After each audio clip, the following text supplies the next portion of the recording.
معزز ناظرین اکرام، ایمان کے 6 بنیادی ارکان ہیں جن کا تذکرہ صحیح مسلم کی روایت میں آتا ہے، جسے حدیث جبریل کہا جاتا ہے۔ رسول گرامی صلی اللہ علیہ وسلم نے فرمایا، ایمان یہ ہے ان تؤمن باللہ، کہ آپ اللہ تعالیٰ کی ذات پر ایمان لائیں۔ نمبر 2، وملائکتہ، اور رب کے فرشتوں پر ایمان لانا کہ فرشتے اللہ تعالیٰ کی نورانی مخلوق ہیں، رب نے انہیں اپنی عبادت کے لیے پیدا کیا ہے، وہ ہمیشہ رب کی بندگی میں لگے رہتے ہیں۔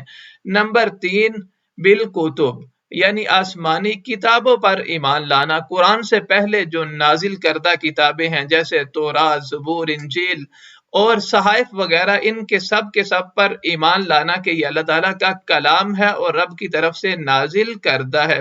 نمبر 4، رب کے رسولوں پر ایمان لانا، یعنی رسول گرامی صلی اللہ علیہ وسلم سے پہلے رب نے جتنے بھی انبیاء اور رسول مبعوث فرمائے سب کے سب پر ایمان لانا۔ نمبر 5، الیوم الآخر، آخرت کے دن پر پختہ ایمان رکھنا کہ ہمیں مرنے کے بعد دوبارہ اٹھایا جائے گا، اس کے بعد حساب و کتاب ہوگا، پھر جزا و سزا دی جائے گی۔